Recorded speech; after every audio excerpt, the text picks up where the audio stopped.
Proportional Response. Book 1. Chapter 8, Part 3, Evidence. The recording of the Battle of Ventus played out on Enable's screen. Kilintar pounded on his podium and screamed for order, but no one paid him any mind. He went back to furiously pushing buttons, and the recording stopped, only to be replaced by a series of authentication strings, and Henry's voice playing out once again. These are the authentication codes of an Arabso military vessel, which was in the system at the time of the attack. The Arabso commander is available, Zit. Enable's console went dead. He heard shouting and looked up and saw every ambassador on their feet, appendages raised, shouting to have the evidence heard. He quickly rose to join them as Kilintar stood rock still with his eyes closed. One might have thought he was trying to ignore everyone, except that the very tip of his tail twitched every few moments. At length, the Prime Minister opened his eyes and leaned forward with his teeth bared. There are rules and procedures for bringing evidence into these chambers. You all know this, the human knows this, but still you call for this evidence to be admitted. Fine, never let it be said that I do not serve justice above all. Human, you have control, present your evidence. Enable felt his eyes go wide. Just like that, Kilintar is going to concede and allow this that easily. What is he doing? What is he planning? He looked over at Henry and tried to signal a warning to his friend, but the man didn't seem to notice. The battle hologram came up in the middle of the council chamber. Henry played it from beginning to end, including the damning conversation between the human admiral and Zoltan commander. The only thing left out was the Arabso admiral's speech. Henry spoke over the recording a few times to give explanations, and when the Zoltan fired his projectile, he forwarded a report from one of his military analysts which proved the shot had been illegal by both the laws of the League and the known edicts of the old machines. Enable sat and worried through the display. Kilintar stood there with his eyes on his podium, typing furiously. He puzzled at this for some moments, then his blood ran cold. The Prime Minister's calm could only mean one thing.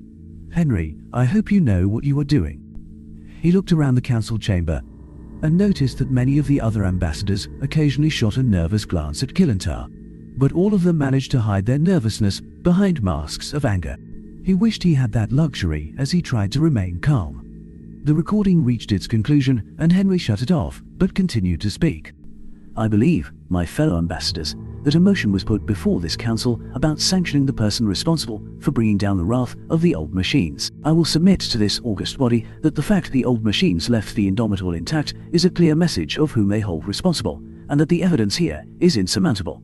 The Zoltan commander knowingly fired an illegal, biosphere-killing shot, and his illegal actions brought down the wrath of the old machines on the human fleet.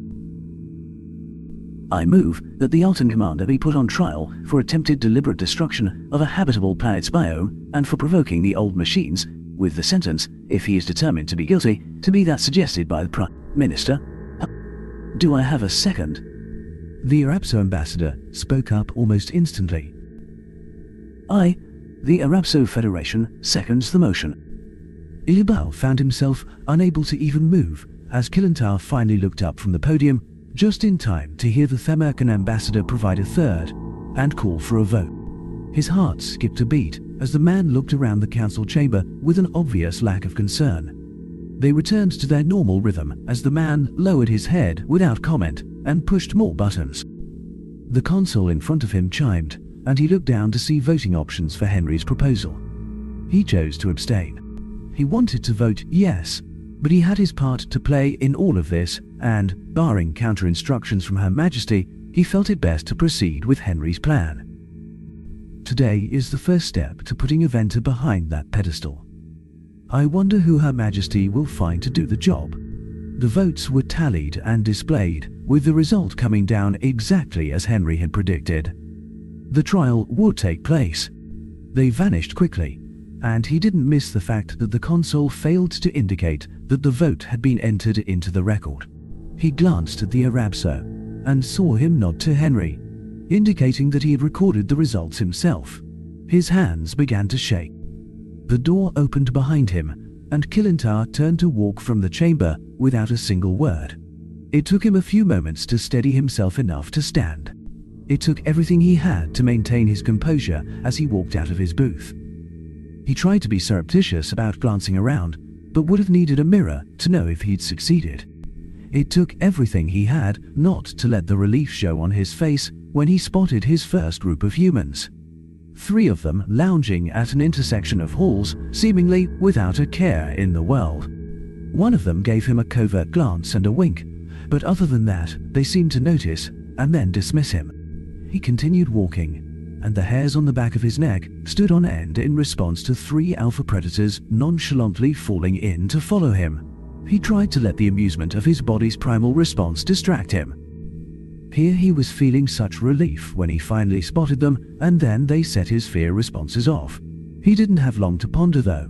He heard sounds of struggle come from down another hallway. It started.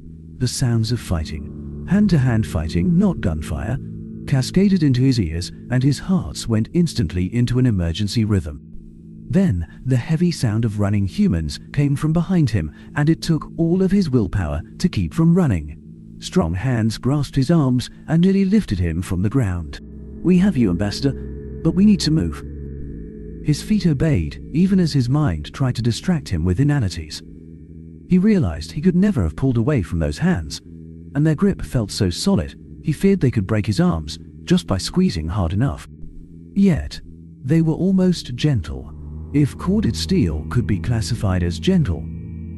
Human footsteps pounded down the corridor as they ran. He couldn't hear his own footfalls over theirs. The one human not dragging him along ran in front of him. All of them carried blades of some sort. They rounded a corner and nearly ran into the middle of a fight. At the next intersection, 4 humans blocked the hallway that went off to his right. In the intersection directly in front of him stood a dozen Zoltans with eyes that practically glowed red. He heard the Arabso ambassador's voice call out angrily from behind the humans. "Give me a weapon. Let me stand with you. Do you think I am so old and infirm that I am incapable of fighting?" Enable shook in his boots. Every person before him held a bladed weapon of some sort. The Zoltans didn't seem to have noticed his party. One of the humans turned his head slightly to respond to the Arabso. "I am sorry, sir, but my orders are quite explicit.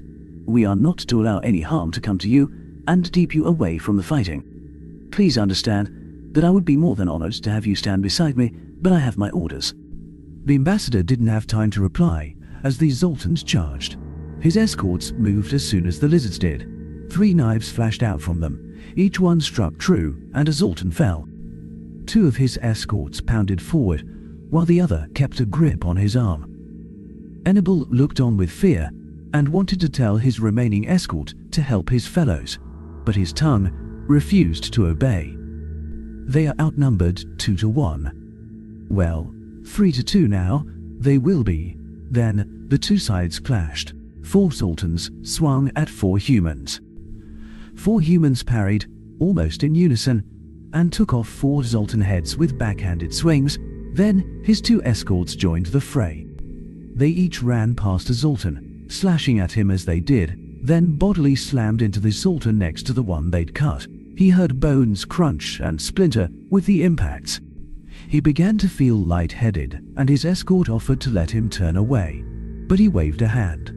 The Zoltans were down to 1 fully functional fighter and 2 wounded. The remaining lizard roared in rage and charged the nearest human, who simply flowed around the Zoltan's stroke and took off his arm. I have watched battle before and had a grudging admiration of the lithe grace of Zoltan fighters. Are these just inept, or no, they are as others I have seen. Yet they look less graceful next to the poise and economy of these humans. He looked around at the green Zoltan blood on the carpets, walls and humans. His stomach finally gave way and he emptied it onto the floor. A human handed him a towel. He had no idea how the man had produced it, then grabbed his arm, and they took off at a run. He had never thought of the council chambers as being far from his embassy, but now it felt like forever. The sounds of skirmishes in the corridors filled his ears, and he tried not to pay too much attention to what he saw with his eyes. tried and failed. Zoltan bodies lay nearly everywhere he looked. This he found distressing, but he nearly wailed in terror when he saw a dead human. His escort saw the woman's body at the same time, and the lead man gave a low growl. He feared for a moment that he'd be left behind, but none of his humans even missed a step. One of his escorts spoke to the others. Know her? Yay, Nicholson. She was good. Damned Gex must have caught her alone. We aren't supposed to be alone. She always had more skill than sense. The lead man grunted at that, and they continued on in silence. They passed a few other fights, but the fighting humans seemed to be holding their own. At one point, their lead threw up a hand at the sound of footsteps too heavy to be anything but human, and a group of 8 humans stormed past, one of them carrying the Findle ambassador over his shoulders. She seemed to be losing a lot of feathers as they ran, but she wasn't protesting, so he figured that she had to be unconscious. At last, they arrived at his own embassy. They charged through the door, and the 3 humans slammed it closed, then started piling up a barricade. His staff looked on in alarm, but he waved them back. With the door barricaded, 2 of them sat down and began to clean their weapons. The third stood near the door and brought up a display of the hall outside. They could see no fighting, but could hear it.